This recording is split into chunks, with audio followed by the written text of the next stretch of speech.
Good morning. Today we're going to read about a new saint, a very exciting saint actually, named Saint Bernadette, the little girl from Lourdes. So something very, very, very special happened to her when she was a little girl, and it had to do with Mary. Do you remember what happened to Juan Diego when he was in Mexico and he was walking on the hill? And what happened? Do you remember Mary appeared to Juan Diego and she said, "Juan Diego, I want you to build a church right here. Go and tell the bishop." Something like that is going to happen to a little girl named Bernadette. Mary is going to appear to her. It's very exciting. So it's called Bernadette, the little girl from Lourdes. Lourdes is the town where she lived. Perhaps you have already heard about Lourdes, a little town in the French Pyrenees Mountains, famous all over the world. Thousands of Christians go there every year to pray. Sick people from all countries come in the hope of being cured.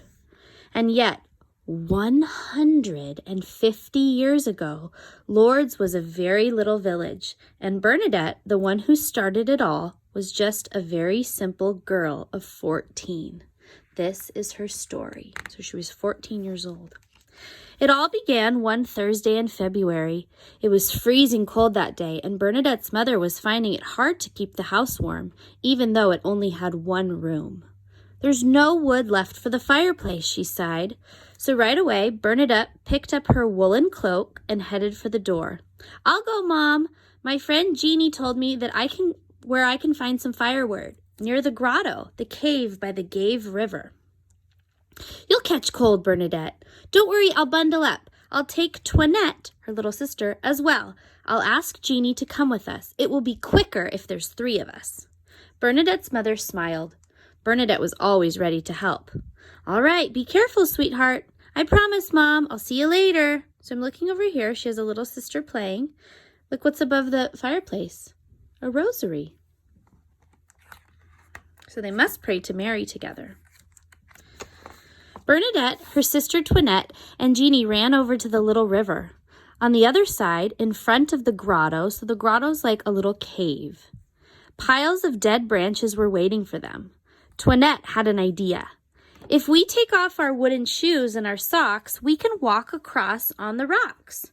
Toinette went first, and Jeannie followed. But Bernadette did not dare. If she got wet, she would catch a cold, and she had promised her mother that she would be careful. "Bernadette!" yelled Toinette. "Are you coming? Do you want firewood or not?" Bernadette took off her wooden shoes, but she was still not sure. She had just heard a strange noise like a gust of wind, but the leaves on the trees were not moving. The wind was not blowing. She quickly began pulling off her woolen socks. When she got back up, she stood with her mouth open in wonder. Her mouth opened like if you ever were to go, "Wow," your mouth opens. Just above a wild rose bush, a young girl had appeared, standing in the hole of the rock. Do you see that? "I must be dreaming," thought Bernadette, and she rubbed her eyes. But the girl was still there. Bernadette was a little bit frightened. She quickly picked up her rosary and she tried to make the sign of the cross, but it was impossible. No sooner had she raised her hand to her forehead than it dropped back down. But when the girl made the sign of the cross, Bernadette managed to do it too. So she knelt down and started to pray the rosary as the young girl smiled down at her. Who is the young girl? Mary. When she finished praying, Bernadette looked at her in wonder. She was very small and about her own age, but she was so beautiful in a veil and a dress as white as snow, a blue sash and yellow roses by her feet. She motioned to Bernadette to come closer, but Bernadette, who felt very shy, did not dare move, and with that, the girl disappeared. So she said, like this. She didn't say any words. She motioned. Bernadette was a little bit scared and a little bit shy. She did not go closer. "Bernadette, you're daydreaming," exclaimed Toinette, her arms full of wood. "You don't look right," Jeannie said. "You're as white as a sheet." Bernadette could not get over it. "Didn't you see anything?" she asked. The two girls frowned and said, "And what is it that we were supposed to see?" So Bernadette's telling her friend and her sister what she saw, and the friends are saying, "We didn't see anything." Bernadette crossed the river, the little river, and showed them the cleft in the rock above the rose bush. "Right up there was a girl. She was very beautiful. I said the rosary. She smiled at me, and then she left. Promise that you won't tell anyone." "Okay, if you like," promised Toinette and Jeannie. "We won't say anything. We won't tell anyone that you've been seeing things." That means it's in her imagination, but it's not in her imagination. And the two little scamps ran back home laughing. But that evening, Toinette, her little sister, told the whole story to their mother, who got very upset. "Bernadette," she said, "what's all this? Don't we have enough troubles already? Don't say anything to anyone. And I forbid you to go back there. Do you understand?" Uh-oh. During evening prayers, Bernadette, so there's her family in the evening, they're saying their prayers. Bernadette thought over everything that had happened. Why could she not go back to the grotto? The girl had looked so sweet. But she did not say anything in order not to annoy her mother. But day after day, Toinette and Jeannie kept nagging. "We want to go back. We want to know what Bernadette saw." So Mrs. Saborius, Bernadette's mother, would not budge. However, when Bernadette asked her on Sunday, she finally gave in. So she asked her again, Mama, can I please go back?" And her mother said, "Okay, you may." Bernadette quickly walked back to the grotto, accompanied by a little group of curious girls. Jeannie and Toinette could not hold their tongue. They all took out their rosary beads and a little holy water, just in case. At Maciabel, that's what the place is called, Bernadette prayed the rosary. Suddenly, Bernadette exclaimed, "There she is! There she is! She's smiling at us!" But the friends could not see a thing. Bernadette threw some holy water at the girl. "If you have been sent by God," she said, "stay. If you have not been sent by God, go." So there's Bernadette. She has her special holy water, which has been blessed by a priest, and she's sprinkling it up there. But the more holy water Bernadette threw, the more the girl smiled. Look at the smile. She looks so happy. Bernadette's friends started to get frightened. Bernadette had become so pale, she could not hear them anymore, and she no longer moved. "Oh no, what's happening to her? She's going to die," one of them said. "It's dangerous here. Let's go home fast," cried another. Only Bernadette wasn't going to die. She was calm, her eyes fixed on the beautiful stranger. She was just very still, and her eyes weren't blinking. They were just looking up. And the friends were scared because the friends, remember, they can't see anything. Bernadette's parents did not want to hear another word about Maciabel. Rumors were flying all over the village. People in the village were saying, "Bernadette's crazy. Bernadette's a liar." One day, a rich lady from Lourdes came to see them. "Your daughter isn't crazy or a liar," she said. "She must go ask this young lady who she is. I promise that I can take care of your daughter." For once, someone had something nice to say about Bernadette, so her parents agreed. After all, no harm could come to her in such good company. In front of the grotto, Bernadette prayed. Then the beautiful lady appeared. Timidly, Bernadette asked her, "Could you please write down your name for me?" But the beautiful stranger did not write anything. She spoke. "That won't be necessary." Ooh, so she's talking. "Would you be kind enough to come visit here with me for the next 15 days? Bernadette agreed without a second thought. The beautiful girl said to her, "I promise to make you happy in this world, and I promise to make you happy in the next world," which is heaven, right? And with that, she disappeared. So she has a job to do. She has to come back for 15 days. Bernadette kept her promise. Every day she ran to the grotto to visit the beautiful lady, and everyone followed her. Her family, her friends, all the curious people from the town. The gossip, which is the talk, had spread like wildfire that Bernadette was doing strange things at the grotto. One day she threw herself down on the ground to kiss the soil. The next day she began to scratch at the ground. She found a little muddy water and she drank it. She also ate grass, and the crowd was shocked. So they don't know what's going on. Remember, they can't see the lady. Only she can, and she's doing all these kind of weird things. So they're worried. Look at her. Her face is covered in mud. It's disgusting. She's obviously crazy. But Bernadette did not care what the people thought. A few days later, she began doing the same things again.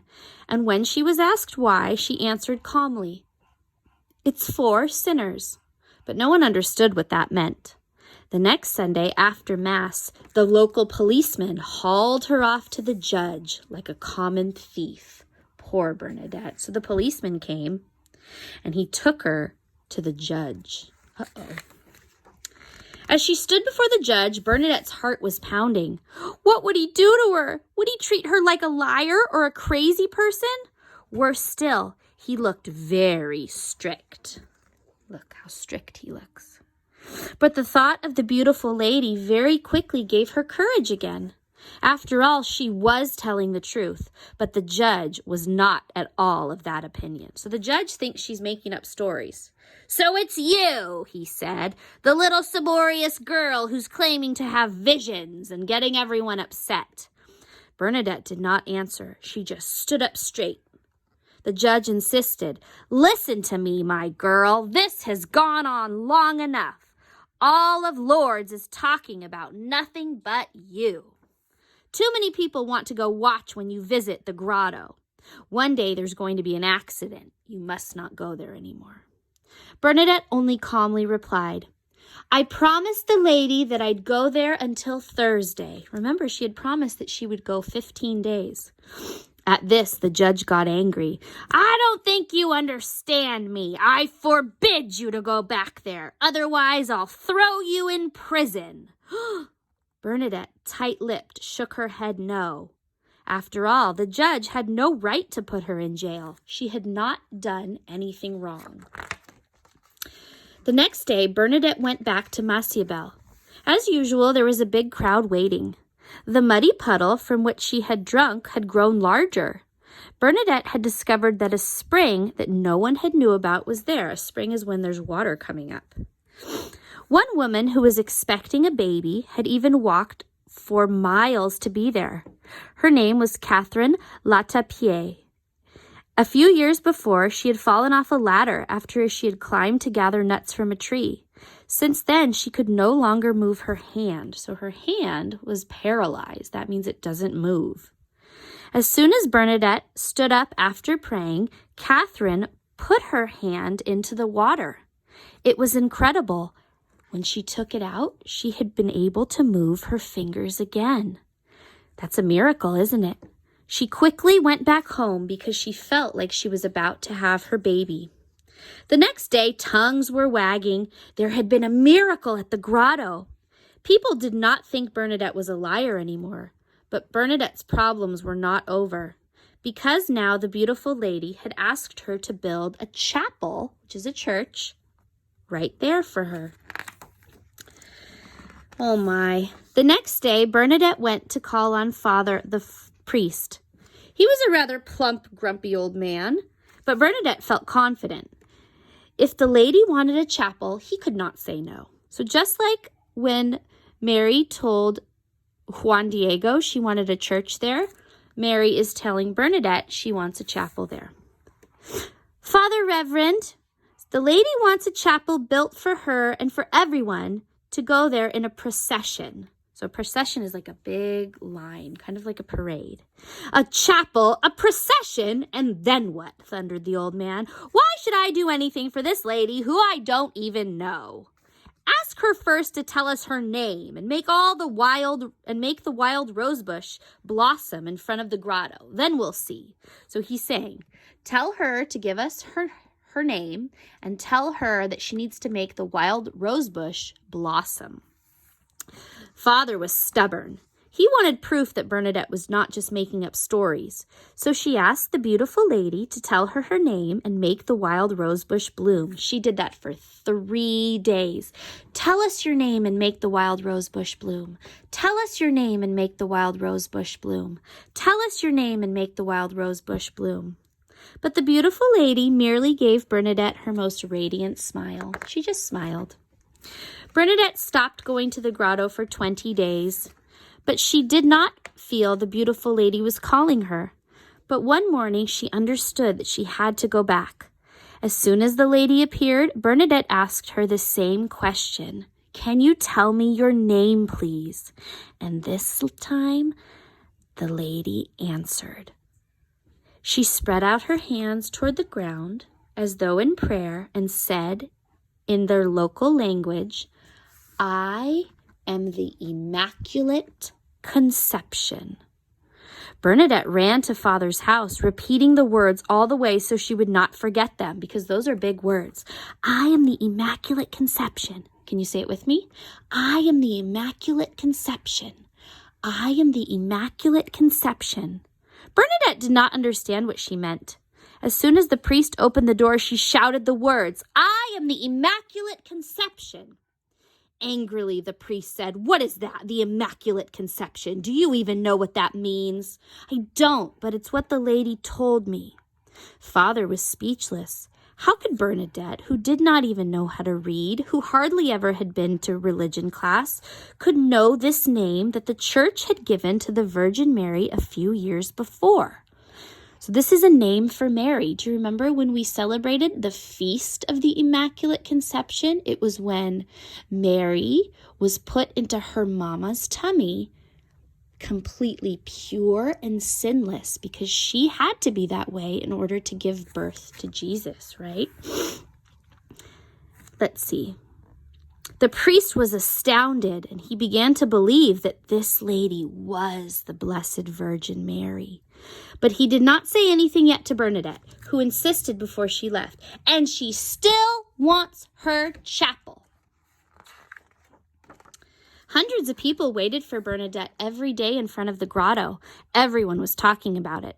I ran into the Reverend Father, and he didn't say no, but he doesn't seem to think that Bernadette's talking nonsense anymore, one lady whispered to her neighbor. "I told you so. It's the Blessed Virgin that the little one sees. It's a miracle." Next to these two gossips stood Dr. Dozuz, who smiled and said, "It's the fruit of her imagination. She even thinks it's true herself." Before beginning her prayer, Bernadette lit a candle. She cupped the little flame in her hand, and suddenly her face lit up. "That's it! She sees her," whispered one lady. "Oh, look, the poor thing's going to burn her hand on the candle." She got up to go help Bernadette, but Dr. Dozuz stopped her. "Leave her alone, madam. If the girl is really seeing the Virgin Mary, she can't come to any harm, can she?" The flame of the candle licked at Bernadette's hand for a long time, but she did not move. When she stood up again, the doctor hurried over and said to her, "Are you hurt? Did the candle burn you? Show me your hand." Bernadette was surprised, but she did as she asked. Why was this man looking at her hand so carefully? There was nothing at all wrong with her hand. The crowds at Massiabel had become so big that the police decided to fence off the grotto. Poor Bernadette. She would see the Blessed Virgin Mary only one last time, and from far away to the other side of the Gave River. But soon the bishop was to announce that Bernadette had been telling the truth, and she was going to have a chapel built like the Virgin wanted. So they realized that Bernadette was telling the truth. It really was Mary that appeared to her, and they were going to build the chapel. Remember at the beginning of the story? The big church there? That's what it looks like. As for Bernadette, she wanted to become a nun and entered a convent in France, where she took the name Sister Marie Bernard. Of course, all the other sisters wanted to ask her loads of questions, but the Mother Superior did not in the least agree. Sister Marie Bernard told us all about the apparitions the evening she arrived. We don't want to talk about it anymore. Bernadette was relieved. She did not want people to think she was something special. And so she just didn't want to talk about it anymore. She was just a regular girl. So Bernadette was a nun. She was a sister. She took care of people that were sick. So there she is, taking care of someone who's sick and consoling them and comforting them and never complaining. And then she died when she was older from a disease called tuberculosis. The end. And so today, you're going to look in your book and you're going to color Bernadette like a sister. And I also want you to make the grotto, which is like the cave, and then draw Mary in there with the rosary. Sound good? And tomorrow we're going to read about her again too.